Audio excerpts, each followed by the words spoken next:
मंडळी, महाराष्ट्राच्या राजकारणात गेल्या काही दिवसांपासून जे घडतंय ते उद्धव ठाकरेंच्या शिवसेनेसाठी जरा जास्तच चिंतेचं मानलं जात आहे।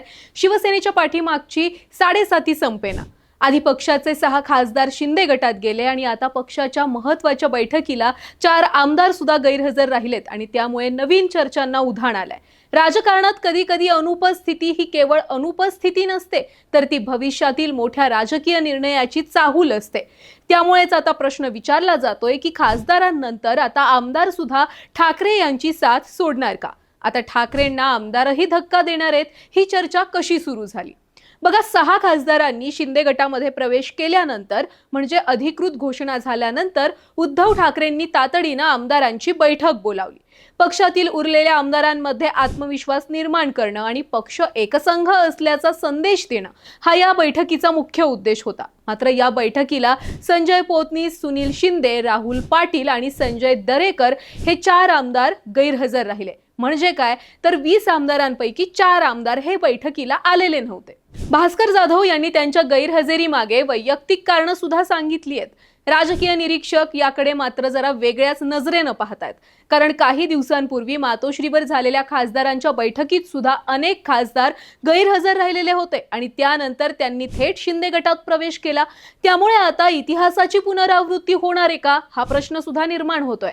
यामध्ये सर्वात जास्त चर्चा होतीये ती कल्याण पूर्वचे आमदार संजय पोतनीस यांच्या नावाची, कारण ठाणे कल्याण पट्टा हा एकनाथ शिंदेंचा प्रभाव क्षेत्र मानला जातो। या भागातील स्थानिक राजकीय समीकरण, नगरपालिकांमधील प्रभाव आणि संघटनात्मक ताकद पाहता शिंदे गटाकडे जाणं काही आमदारांना राजकीय दृष्ट्या अर्थात फायदेशीर ठरू शकतं। पण आता महत्त्वाचा प्रश्न हा आहे की जर हे आमदार शिंदे गटात गेले तर त्यांना नेमका काय फायदा होणार आहे?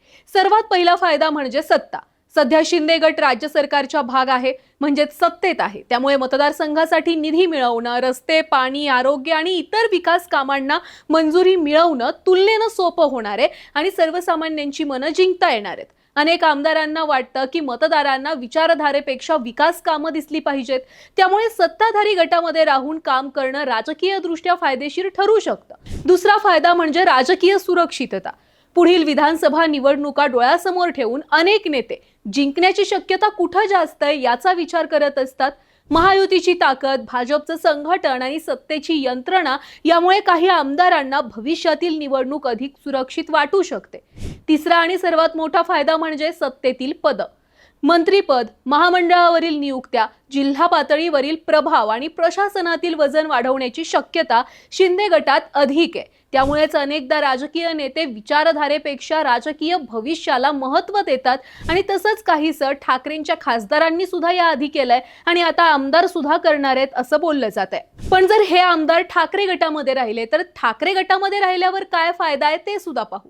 सगळ्यात पहिला फायदा म्हणजे पक्षातील महत्त्व वाढणार। आधीच अनेक नेते पक्ष सोडून गेलेत, त्यामुळे उरलेल्या आमदारांवर नेतृत्वाची मोठी जबाबदारी आहे। आज जे आमदार निष्ठा दाखवतील ते उद्या पक्षाचे प्रमुख चेहरे बनू शकतात।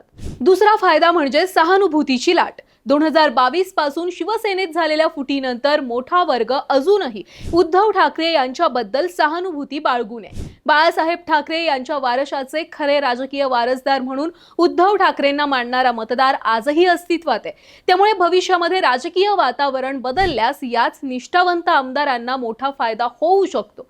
आणि तिसरा आणि महत्त्वाचा मुद्दा म्हणजे ओळख। शिंदे गटात गेल्यावर हे आमदार अनेक नेत्यांपैकी एक होतील, पण ठाकरे गटात राहिल्यावर त्यांची स्वतंत्र राजकीय ओळख आणि पक्षातील वजन वाढू शकतं।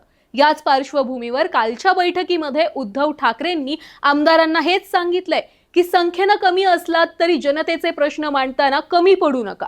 पण आज प्रश्न विरोधकांशी लढण्याचा नाहीये, तर स्वतःचा पक्ष टिकवण्याचा आहे। खासदार गेल्यानंतर आता आमदारही जाणार का, की उद्धव ठाकरे पुन्हा एकदा आपल्या पक्षाची मोठ बांधण्यामध्ये यशस्वी ठरणार नाहीत, हेच येणाऱ्या काळात समजेल। मात्र एक गोष्ट निश्चित आहे, या 4 आमदारांच्या पुढील निर्णयावर केवळ त्यांचं राजकीय भविष्य नाहीये, तर ठाकरे गटाचं अस्तित्व आणि महाराष्ट्राच्या राजकारणातील पुढचं मोठं समीकरण सुद्धा अवलंबून असणार आहे। तुम्हाला काय वाटतंय?